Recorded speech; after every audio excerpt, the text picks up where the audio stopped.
हमने structure of flowers को detail में देखा। अब हम उसके हर एक पार्ट्स को डिटेल में देखने वाले हैं। तो उसका पहला पार्ट जो आता है that is known as androecium. Androecium इसके मेल पार्ट को रिप्रेजेंट करता है और इसकी इंडिविजुअल यूनिट को स्टेमन कहा जाता है। Now formation of microspore in the male part is known as microsporogenesis. अब ये कहाँ बनता है, कैसे बनता है, इस पूरे वीडियो में हम उसको देखने हैं। तो इससे पहले रिकैप करते हैं कि हमने क्या क्या अब तक पढ़ा। अगर आप इस स्ट्रक्चर्स को देख सकते हैं तो ये वापस फ्लावर का स्ट्रक्चर्स मैंने ड्रॉ किया है। इस फ्लावर के स्ट्रक्चर्स में ये थैलेमस को रिप्रेजेंट करता है, ये कैलिक्स को रिप्रेजेंट करता है, ये एंड्रोशियम को रिप्रेजेंट करता है, ये कैलिक्स कोरोला को रिप्रेजेंट करता है, ये एंड्रोशियम को रिप्रेजेंट करता है and this one represent gametes. Clear? Now हम सबसे पहले एंड्रोशियम के पार्ट को लेते हैं। एंड्रोशियम के इंडिविजुअल पार्ट को हमने नाम दिया है स्टेमन। ये एक रिप्रेजेंटेटिव स्टेमन का स्ट्रक्चर्स है और इस स्टेमन के स्ट्रक्चर्स में आप देख सकते हो कि एक सिलेंड्रिकल स्ट्रक्चर्स है जिसे हमने नाम दिया है फिलामेंट। ये अपने बेस से कनेक्टेड है थैलेमस से और हैंगिंग स्ट्रक्चर्स में रहता है। कभी कभी ये जो है वो कोरोना के साथ भी कनेक्टेड है। Now this structures leads to a bulbous part that is known as anther. ये बल्बस पार्ट पे जाता है, उसको हमने क्या नाम दे दिया, एंथर। फिलामेंट एंथर से जिस तरह से कनेक्टेड रहता है उसके बेसिस पर हमने कुछ टाइप डिसाइडेड किए हैं। पहला टाइप अगर इस तरह का हो कि मान लीजिए ये एंथर है और फिलामेंट इससे बेस से कनेक्टेड है तो इसे हम बोलेंगे बेसी फिक्स्ड। इसको क्या बोला जाएगा, बेसी फिक्स्ड। अगर ये इसके डोर्सल पार्ट से कनेक्टेड है तो इसको बोल दिया जाएगा डोर्सी फिक्स्ड। क्या बोल दिया जाएगा इसको, डोर्सी फिक्स्ड। अगर ये एंथर की अगर हम स्ट्रक्चर्स को इस तरह बनाते हैं और अगर इसकी इस तरह कनेक्टेड है जिसकी वजह से ये फ्री मूवमेंट कर सकता है तो इसे बोल दिया जाएगा वर्सेटाइल। इस तरह का स्ट्रक्चर जो है आपको विंड पॉलिनेटेड फ्लावर्स में मिलेगा। विंड पॉलिनेटेड फ्लावर्स की ये कैरेक्टरिस्टिक फीचर्स है। Wind pollinated flowers means anemophilous. Wind pollinated के लिए वर्ड यूज किया जाता है एनिमोफिलस। कभी कभी जो है ये स्ट्रक्चर जो है स्पेसिफिक, फिक्स, डोर्सिफिक्स एंड वर्सेटाइल स्ट्रक्चर्स के नाम से। अगर हम कहें कि फिलामेंट्स कैसे कनेक्टेड है तो जिससे कनेक्टेड है उसके लिए वर्ड यूज किया जाता है कनेक्टिव। क्या वर्ड यूज किया जाता है, कनेक्टिव। ये स्टार्टिंग की कंडीशन है, फ्लावर जब इमेच्योर कंडीशन में है। जैसे जैसे फ्लावर मैच्योर होता है ये स्ट्रक्चर जो है ये अपनी साइज को बढ़ाने लगता है और जब ये फुल्ली मैच्योर होता है तो वो इस तरह के स्ट्रक्चर्स बनाता है। और इस स्ट्रक्चर्स में हम दो नाम याद रखना होगा हमें। पहला आता है बाइलोब एंड दूसरा आता है डाइथिकस। तो जो एंथर है ये बाइलोब स्ट्रक्चर्स है, डाइथिकस है।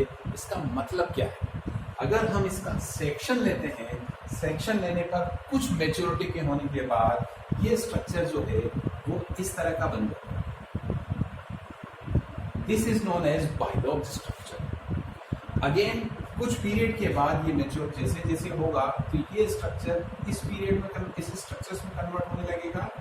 Then these each lobe contain two theca. So this one is first lobe, this one is second lobe और हर एक लोब में आपको दो थीका मिलेगा। ठीक इसी तरह की सिचुएशन ये यहाँ पर है। तो अगर हम स्ट्रक्चर्स को देखते हैं तो यहाँ पर आपको क्या दिखने वाला है, बाइलोब डाइथिकस स्ट्रक्चर। अब इस एंथर का हमने यहाँ पर क्या लिया है, सेक्शन लिया है। एक मेच्योर एंथर का जब सेक्शन लिया जाएगा तो वो बाइलोब डाइथिकस दिखेगा। इस स्ट्रक्चर्स को हम बोलते हैं टीएस ऑफ एंथर। क्या बोल दिया हमने इसको, TS of anther. Clear? Now इस टीएस ऑफ एंथर में आपको मिडिल पार्ट में दिख रहा होगा ये वाला part, this is known as connective. इसको क्या नाम दिया हमने, कनेक्टिव। ये इसका स्टेराइल पार्ट। क्लियर? नाउ यहाँ पर 4 लोब दिखे हुए हैं।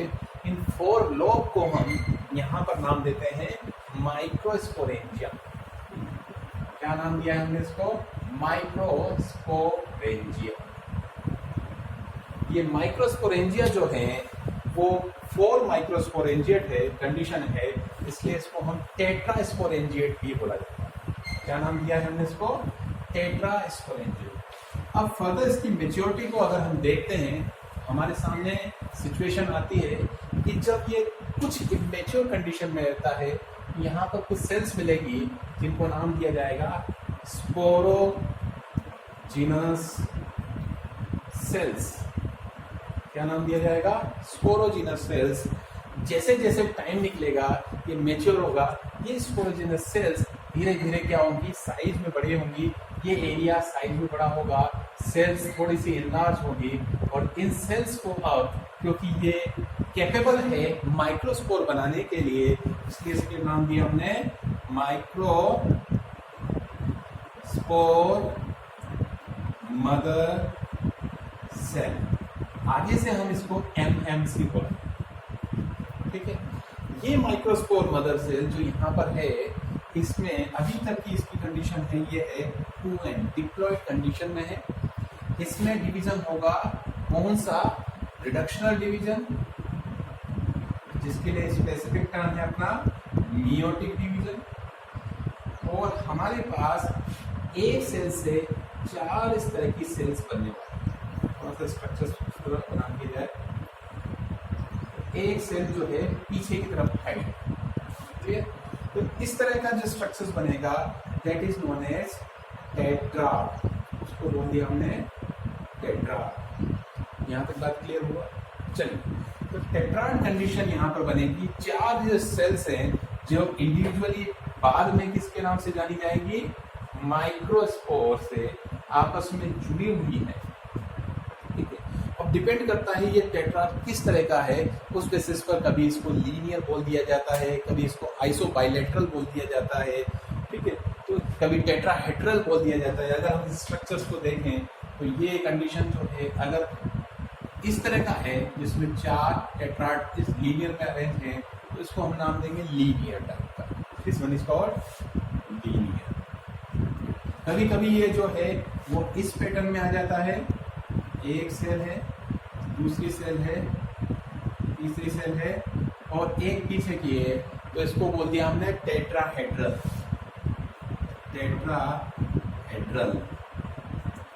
कभी कभी जो है वो हमें क्या है, चारों एक साथ दिखने लग जाती है, तो इसको हम क्या नाम दे देते हैं? आइसोबाइलेटरल। क्या नाम दिया हमने इसको? आइसोबाइलेटरल। तो ये डिपेंड करता है किस तरह माइक्रोस्पोर एक दूसरे से जुड़े हुए हैं। अगर इस स्ट्रक्चर्स को देखते हैं तो ये एक जो ग्लोब है, ये एक थीका जो पार्ट है, इसको हमने नाम दिया है माइक्रोस्पोरेंजियम। और हर एक माइक्रोस्पोरेंजियम में आपको फॉर 12th क्लास ये 4 लेयर्स का नाम याद रखना है, बहुत इंपॉर्टेंट है। ठीक है? क्योंकि ये लेयर्स कवर करती है एक माइक्रोस्पोरेंजियम को, और लेयर्स बाहर से जब अंदर की तरफ जाते हैं तो पहली लेयर आपको यहाँ मिलने वाली है, उसका नाम क्या है? अपना एपिडर्मिस। इस सिंगल लेयर होती है और इसका मेन काम प्रोटेक्शन। दूसरी लेयर आपको यहाँ मिलने वाली है that is known as endothecium, और ये डेहिसेंस में इसकी हेल्प करती है। डेहिसेंस मतलब at time of maturity release of pollen gland, that is known as dehiscence. तो ये एंडोथीसियम लेयर यहाँ पर हेल्प करती है, सिंगल लेयर।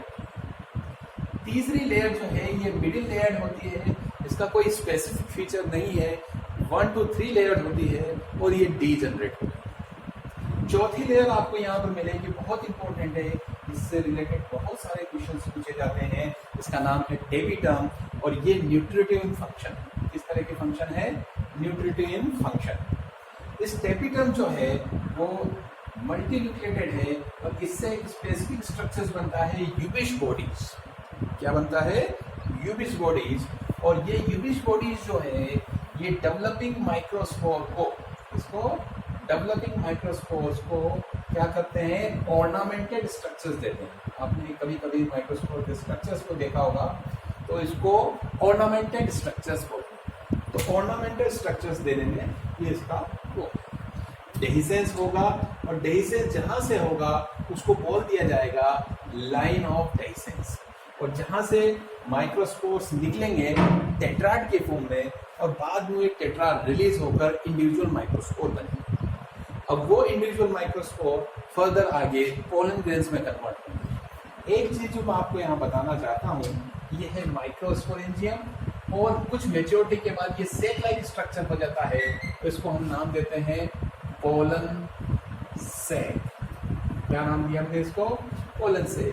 तो ये सभी स्ट्रक्चर्स अलग अलग लोकेशन, अलग अलग टाइमिंग के बेसिस पर अलग अलग इनको नाम दिए जाते हैं। नेक्स्ट क्लास में हम स्ट्रक्चर ऑफ पोलन ग्रेन्स को देखेंगे। Thank you.